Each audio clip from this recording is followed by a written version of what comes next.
மக்களுக்கு என்ன டவுட் இருக்கோ அதே டவுட் தான் எனக்கும் இருக்கு. அம்மாவோட ரத்த சொந்தம் அப்படின்னு சொல்லிட்டு வந்த தீபாவை ஹாஸ்பிட்டல் உள்ள விடல. அவங்களுக்குன்னு இருக்கிற ஒரே சொந்தம் அதுதான், அந்த சொந்தத்தையும் உள்ள விடல. முதலமைச்சர் அம்மா அவர்களுடைய பர்சனல் பிரச்சனையில நாம ஏன் தலையிடணும்? நாம எதுக்கு கேள்வி கேட்கணும்? அது அவங்களுடைய பர்சனல், நம்ம கேள்வி கேட்கறதுக்கு எந்த உரிமையும் கிடையாது அப்படின்ற ஒரு விஷயத்த முன்வைக்கிறாங்க. எப்படிங்க அது கேள்வி கேட்காம இருக்க முடியும்? இதை வச்சுட்டு ஃபியூச்சர்ல இதுக்கு அடுத்து முதலமைச்சரா யார் வரப்போறாங்க, அவங்க மக்களுக்காக என்ன செய்ய போறாங்கன்னு தான் நம்ம கேள்வி கேட்கணும் அப்படின்னு சொல்றாங்க. அம்மாவோட விஷயத்துல கேள்வி கேட்கிற உரிமை மக்களாகிய நமக்கு இருக்கு. அவங்களோட பசங்க இல்லைங்க, அவங்களோட ஃபேமிலி இருந்ததுன்னா, அவங்களுக்குன்னு ஒரு பையனோ பொண்ணோ இருந்ததுன்னா இந்த கொஸ்டினை நம்ம கேட்க தேவையில்ல, அவங்க கேட்டிருப்பாங்க. பட் அவங்களுக்கு இல்லாததுனாலதான் நம்ம ஒரு பொண்ணா பையனா அவங்க வீட்டில் ஒரு சொந்தமா இருந்து இந்த கொஸ்டினை நம்ம கேட்குறோம். வணக்கம். இது வரைக்கும் உங்ககிட்ட நான் பல வீடியோஸ் ஷேர் பண்ணியிருக்கேன். பட் இந்திய குடிமகளா இந்த வீடியோ ஷேர் பண்ணணும்னு ஆசைப்படுறேன். கடந்த 2 தினங்களுக்கு முன்பாக தமிழக முதலமைச்சர் அம்மா அவர்கள் இறந்துட்டாங்க அப்படின்னு சொல்லி ஒரு நியூஸ் வருது.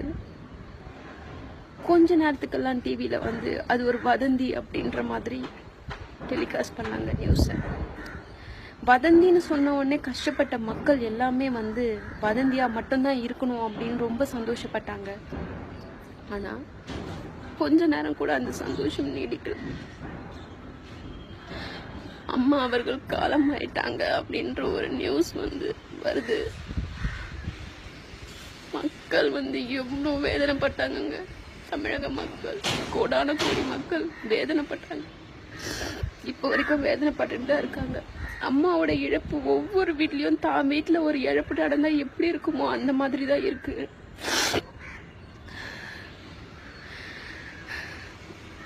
இந்த இழப்பை எப்படியும் யாராலையும் ஈடு செய்ய முடியாது. ஆனா மக்களாகிய நமக்கெல்லாம் இதுல பலதரப்பட்ட சந்தேகங்கள் இருக்குங்க. நிறைய சந்தேகங்கள் இருக்கு. அதுக்கு கண்டிப்பா ஆன்சர் பண்ணி தான் ஆகணும். இதுக்கு முன்னாடி நான் ஒரு வீடியோ போட்டிருக்கேன். அது அம்மாவுக்கு ஆதரவா ஒரு வீடியோ போட்டேன். இந்த வீடியோல அம்மா ஹாஸ்பிட்டல்ல இருக்கும் பொழுது எதுக்காக அவங்க போட்டோ வெளியிடணும் அப்படின்றது தான். அது எதுக்காக போட்டேன்னா, ஒரு ஹாஸ்பிட்டல்ல அனுமதிக்கப்பட்டிருக்காங்க. அவங்க உடல் நிலைமை எப்படி இருக்கும்னு தெரியல. ஒரு பெண்ணா அவங்க ஃபேஸை அவங்க வெளிக்காட்ட மறுக்கிறாங்க அப்படின்றதுனாலதான் அந்த வீடியோ நான் போட்டேன்.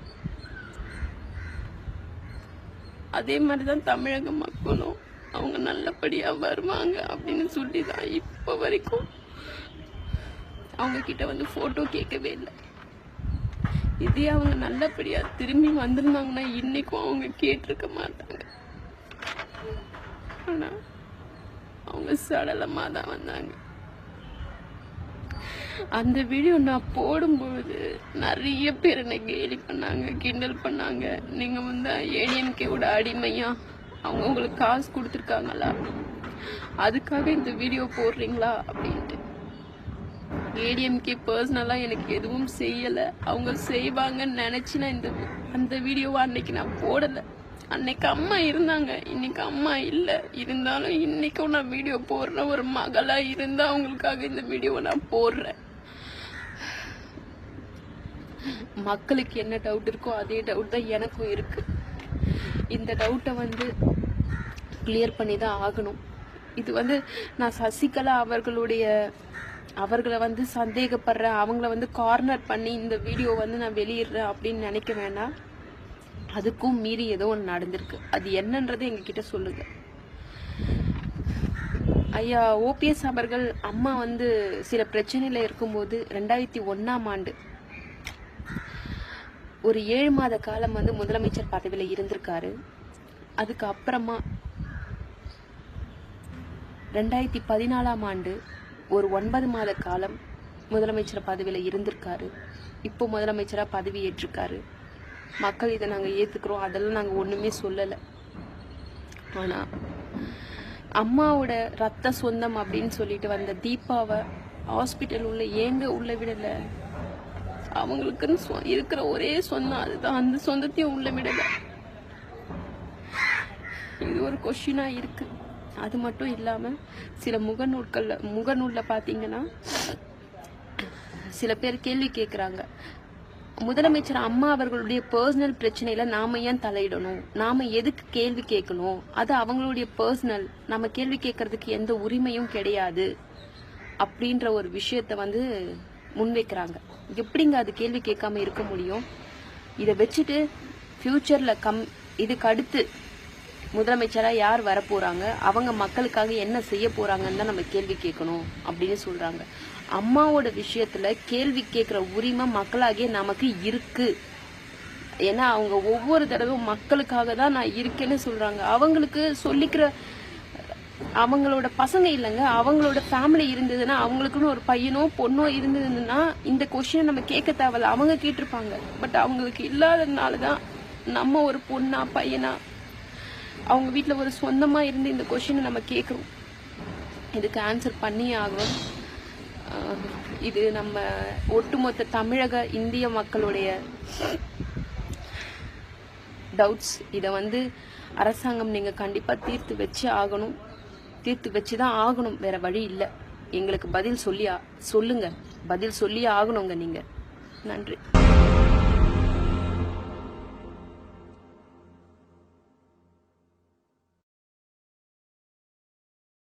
மக்கள் வேதனைப்பட்டாங்க, இப்போ வரைக்கும் வேதனைப்பட்டு தான் இருக்காங்க.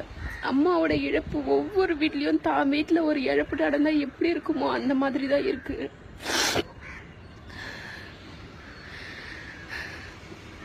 இந்த இழப்பை எப்படியும் யாராலையும் ஈடு செய்ய முடியாது. ஆனா மக்களாகிய நமக்கெல்லாம் இதுல பலதரப்பட்ட சந்தேகங்கள் இருக்குங்க, நிறைய சந்தேகங்கள் இருக்கு. அதுக்கு கண்டிப்பா ஆன்சர் பண்ணி தான் ஆகணும். இதுக்கு முன்னாடி நான் ஒரு வீடியோ போட்டிருக்கேன், அது அம்மாவுக்கு ஆதரவா ஒரு வீடியோ போட்டேன். இந்த வீடியோல அம்மா ஹாஸ்பிட்டல்ல இருக்கும் பொழுது எதுக்காக அவங்க போட்டோ வெளியிடணும் அப்படின்றது தான். அது எதுக்காக போட்டேன்னா, ஒரு ஹாஸ்பிட்டல்ல அனுமதிக்கப்பட்டிருக்காங்க, அவங்க உடல் நிலைமை எப்படி இருக்கும்னு தெரியல, ஒரு பெண்ணா அவங்க ஃபேஸை அவங்க வெளிக்காட்ட மறுக்கிறாங்க அப்படின்றதுனாலதான் அந்த வீடியோ நான் போட்டேன். அதே மாதிரிதான்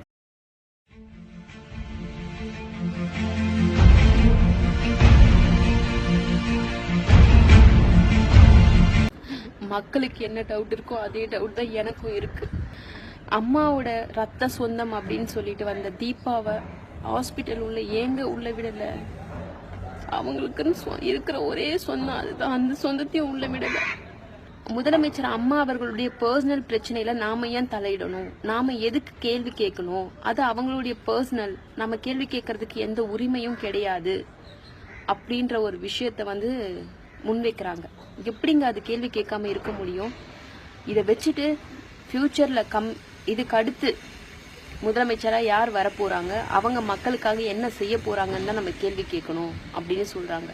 அம்மாவோட விஷயத்துல கேள்வி கேட்கிற உரிமை மக்களாகிய நமக்கு இருக்கு. அவங்களோட பசங்க இல்லைங்க, அவங்களோட ஃபேமிலி இருந்ததுன்னா, அவங்களுக்குன்னு ஒரு பையனோ பொண்ணோ இருந்ததுன்னா இந்த கொஸ்டினை நம்ம கேட்க தேவையில்ல.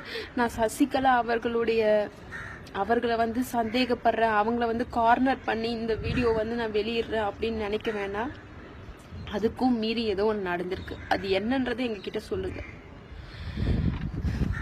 ஐயா ஓபிஎஸ் அவர்கள் அம்மா சில பிரச்சனையில இருக்கும்போது 2001ஆம் ஆண்டு ஒரு 7 மாத காலம் முதலமைச்சர் பதவியில இருந்திருக்காரு. அதுக்கு அப்புறமா 2014ஆம் ஆண்டு ஒரு 9 மாத காலம் முதலமைச்சர் பதவியில இருந்திருக்காரு. இப்போ முதலமைச்சரா பதவி ஏற்றிருக்காரு. மக்கள் இதை நாங்க ஏத்துக்கிறோம், அதெல்லாம் நாங்க ஒண்ணுமே சொல்லல.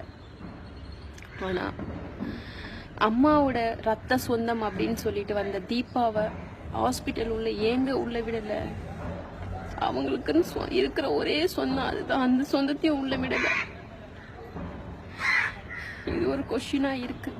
அது மட்டும் இல்லாம சில முகநூல் அவங்க கேட்டிருப்பாங்க. பட் அவங்களுக்கு இல்லாததுனாலதான் நம்ம ஒரு பொண்ணா பையனா அவங்க வீட்டுல ஒரு சொந்தமா இருந்து இந்த கொஸ்டினை நம்ம கேட்கிறோம்.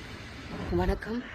இது வரைக்கும் உங்ககிட்ட நான் பல வீடியோஸ் ஷேர் பண்ணியிருக்கேன். பட் இந்திய குடிமகளா இந்த வீடியோ ஷேர் பண்ணணும்னு ஆசைப்படுறேன். கடந்த 2 தினங்களுக்கு முன்பாக தமிழக முதலமைச்சர் அம்மா அவர்கள் இறந்துட்டாங்க அப்படின்னு சொல்லி ஒரு நியூஸ் வருது. கொஞ்ச நேரத்துக்கெல்லாம் டிவியில வந்து அது ஒரு வதந்தி அப்படின்ற மாதிரி டெலிகாஸ்ட் பண்ணாங்க நியூஸை. வதந்தின்னு சொன்ன உடனே கஷ்டப்பட்ட மக்கள் எல்லாமே வந்து வதந்தியா மட்டும்தான் இருக்கணும் அப்படின்னு ரொம்ப சந்தோஷப்பட்டாங்க. ஆனா கொஞ்ச நேரம் கூட அந்த சந்தோஷம் நீடிக்கல. அம்மா அவர்கள் காலமாயிட்டாங்க அப்படின்ற ஒரு நியூஸ் வந்து வருது. மக்கள் வந்து எவ்வளோ வேதனைப்பட்டாங்க. தமிழக மக்கள், கோடான தமிழக மக்களும் அவங்க நல்லபடியா வருவாங்க அப்படின்னு சொல்லிதான் இப்ப வரைக்கும் அவங்க கிட்ட வந்து போட்டோ கேட்கவே இல்லை. இதே அவங்க நல்லபடியா திரும்பி வந்திருந்தாங்கன்னா இன்னைக்கும் அவங்க கேட்டிருக்க மாட்டாங்க. ஆனா அவங்க சடலமா தான் வந்தாங்க. அந்த வீடியோ நான் போடும்பொழுது நிறைய பேர் என்னை கேலி பண்ணாங்க, கிண்டல் பண்ணாங்க. நீங்க வந்து ஏடிஎம்கேவோட அடிமையா, அவங்க உங்களுக்கு காசு கொடுத்துருக்காங்களா, அதுக்காக இந்த வீடியோ போடுறீங்களா அப்படின்ட்டு. ஏடிஎம்கே பர்சனலா எனக்கு எதுவும் செய்யல. அவங்க செய்வாங்கன்னு நினைச்சு நான் அந்த வீடியோவை அன்னைக்கு நான் போடல. அன்னைக்கு அம்மா இருந்தாங்க, இன்னைக்கு அம்மா இல்ல. இருந்தாலும் இன்னைக்கும் நான் வீடியோ போடுறேன். ஒரு மகளா இருந்தா அவங்களுக்காக இந்த வீடியோவை நான் போடுறேன். மக்களுக்கு என்ன டவுட் இருக்கோ அதே டவுட் தான் எனக்கும் இருக்கு. இந்த டவுட்டை வந்து கிளியர் பண்ணி தான் ஆகணும். இது